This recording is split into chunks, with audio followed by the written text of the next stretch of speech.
వెన్నెముక కండరాల క్షీణత అనేది అరుదైన నాడీ కండరాల రుగ్మత. దీని ఫలితంగా నరాల్లో మరియు ప్రగతిశీల కండరాల క్షీణత ఏర్పడుతుంది. ఇది సాధారణంగా బాల్యంలో వస్తుంది. బాల్యంలోనే నిర్ధారణ చేయబడుతుంది. చికిత్స చేయకుండా వదిలేస్తే ఇది శిశు మరణానికి అత్యంత సాధారణ జన్యుపరమైన కారణంగా చెప్పవచ్చు. అయితే కండరాల క్షీణత వ్యాధిగ్రస్తుల కన్నీటి గాథపై 6 టీవీ ప్రత్యేక కథనం.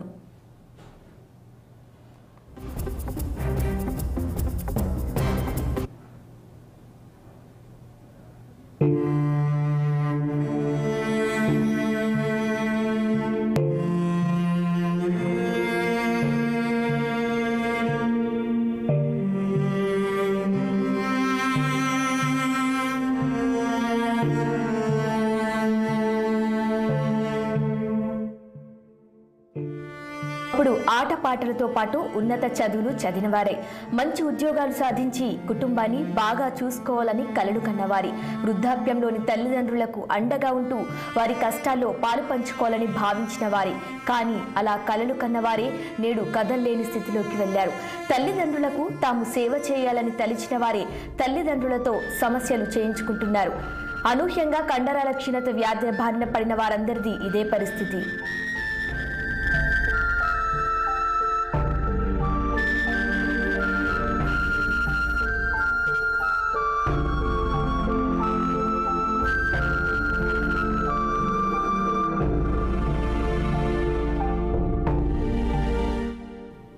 కండరాల క్షీణత లేదా మస్కులర్ డిస్ట్రోఫీ అంటే కండరాలు ఎదగగా పటుత్వం కోల్పోయి చచ్చుబడిపోతాయి. గుండె, ఊపిరితిత్తులు సహా కండరాలు క్రమక్రమంగా క్షీణించిపోతాయి. కండర కణజాలానికి రక్షణగా నిలిచే ప్రోటీన్లను తయారు చేసే జన్యువు ఈ వ్యాధిగ్రస్తుల్లో లోపిస్తుంది. చివరకు ప్రాణాంతక పరిస్థితి ఏర్పడుతుంది. కండరాల క్షీణత ఎక్కువగా జన్యుపరంగా వస్తుంది. దీనిని పూర్తిగా నయం చేసే ఔషధాలు ఏమీ లేవని వైద్యులు అంటున్నారు.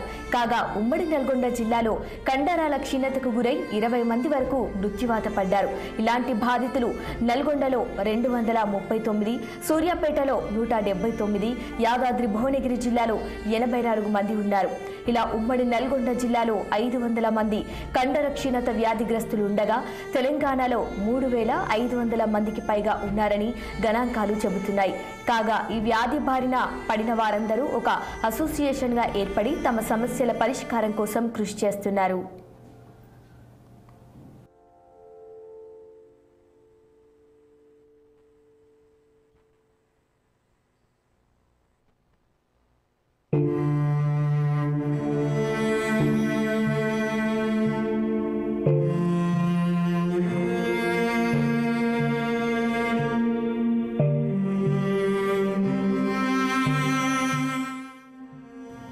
కండరాల క్షీణత వ్యాధిలో ప్రధానంగా 9 రకాలున్నాయి. డ్యూచెన్నె అనబడే కండరాల క్షీణత ఎక్కువగా చిన్నపిల్లలో కనిపిస్తుంది. మయోటోనిక్ కండరాల క్షీణతతో కండరాలు బలహీనంగా మారుతాయి. శరీరంలో మొదట చిన్న కండరాలు, ఆ తర్వాత పెద్ద కండరాలు పూర్తిగా దెబ్బతింటాయి. ఫాసియోస్కాపు లోపుమెరల్ కండరాల క్షీణత ముఖం, భుజాలు, చేతులు, పిక్కల భాగాన్ని దెబ్బతీస్తుంది. బేకేర్ కండరాల క్షీణత ఎక్కువగా మగపిల్లలకు వస్తుంది. వ్యాధి బారిన పడిన తర్వాత కేవలం కదలికలకే పరిమితమవటం, శ్వాస సమస్యలు, వెన్నెముక, గుండె కండరాలు బలహీనమవటం, ఆహారంలో తినటంలో సమస్యలు వంటివి వస్తాయి. దీంతో చివరకు ప్రాణాంతక పరిస్థితికి చేరుకుంటారు.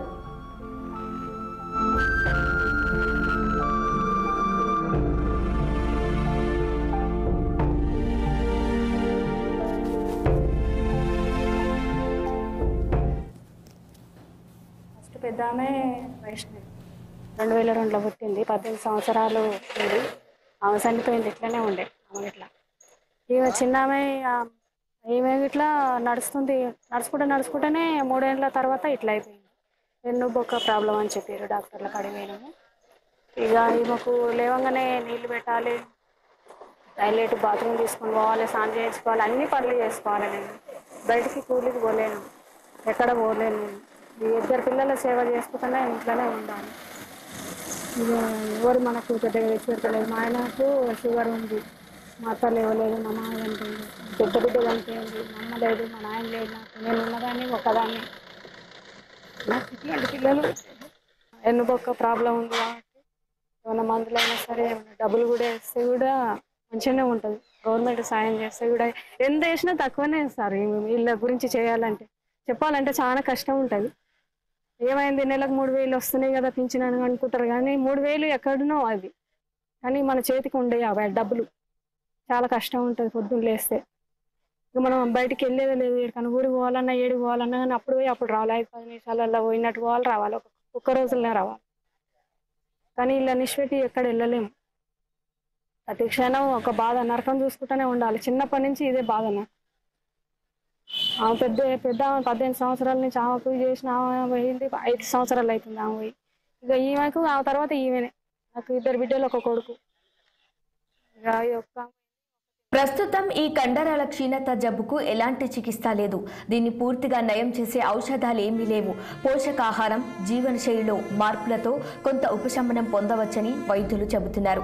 చిన్నపిల్లల్లో వ్యాధి తీవ్రత ఎక్కువగా ఉంటుందని, వారు 12 ఏళ్లకు మించి బతకటం కష్టమని చెబుతున్నారు. కాగా కండర క్షీణత వ్యాధి జన్యుపరంగా వస్తుందని, కండరాలు ఎదగక పటుత్వం కోల్పోయి చచ్చుబడిపోతాయని వైద్యులు అంటున్నారు.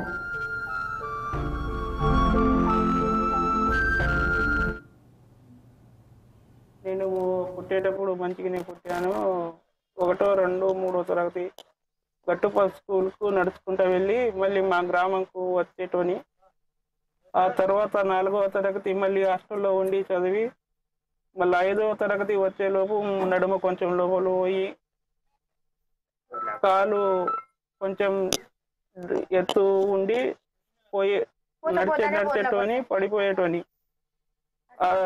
అప్పుడు నన్ను ఇలాగనే పోతూ 7th క్లాస్ అక్కడనే హాస్టల్లో చదివి ఇంటికి వచ్చేటోని. ఆ తర్వాత నన్ను మళ్ళీ అమ్మ నాన్నలు హైదరాబాద్ కామినీ హాస్పిటల్కి తీసుకుపోతే డాక్టర్లు ఏమంటే, ఏం సార్ ఇది ఏం నొప్పి, ఏం రోగం అంటే, బాబు మీ నరాలు పనిచేయలేవు, మీకు నడుస్తుంటాం బలం మొత్తం పోతుంది అని చెప్పేసి సార్ అక్కడ. ఆదుకోవాలి సార్, మాకు చూసేటానికి అమ్మ మాకు తోడగా ఉంటాం, ఆమె లేకపోతే మా జీవితం వేస్తూ అవుతుంది సార్. మరి అమ్మకు చూసేదాని వయసు కూడా లేదు, ఆమెకు కూడా దగ్గర వయసు వచ్చింది. మాకు చూసిన ప్రభుత్వం మాకు ఏదైనా ఆదుకోవాలి. మమ్మల్ని మా ప్రభుత్వం ఆదేశించినప్పటికీ కండరాల క్షీణత వ్యాధిగ్రస్తులను ఆదుకునే విషయంలో ప్రభుత్వం నుంచి ఎలాంటి స్పందన లేదు. తగిన చికిత్స, ఔషధాల తయారీ, బాధితులకు పలు సంక్షేమ పథకాల కోసం వ్యాధిగ్రస్తులు 20 ఏళ్లుగా పోరాటం చేస్తున్నారు. వికలాంగుల చట్టం 2016 ప్రకారం కండరాల క్షీణత వ్యాధి బాధితులను గుర్తించి వివరాలు సేకరించాలని కొత్తగా వచ్చిన కాంగ్రెస్ ప్రభుత్వం జిల్లా కలెక్టర్లను ఆదేశించింది. కానీ ఆ విధంగా తమకు సౌకర్యాలు అందటం లేదని బాధితులు చెబుతున్నారు.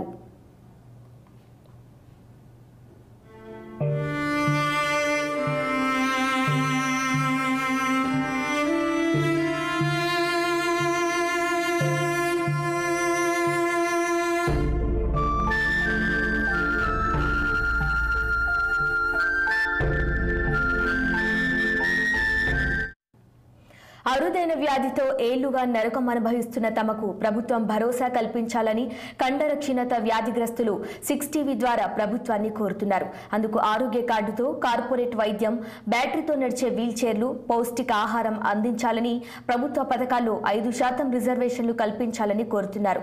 ఈ నేపథ్యంలో ఇలాంటి వ్యాధిగ్రస్తుల బాధలను వెలుగులోకి తీసుకొచ్చి వారికి తగిన సహాయం అందించేలా 6 టీవీ తన వంతు కృషి చేస్తుంది.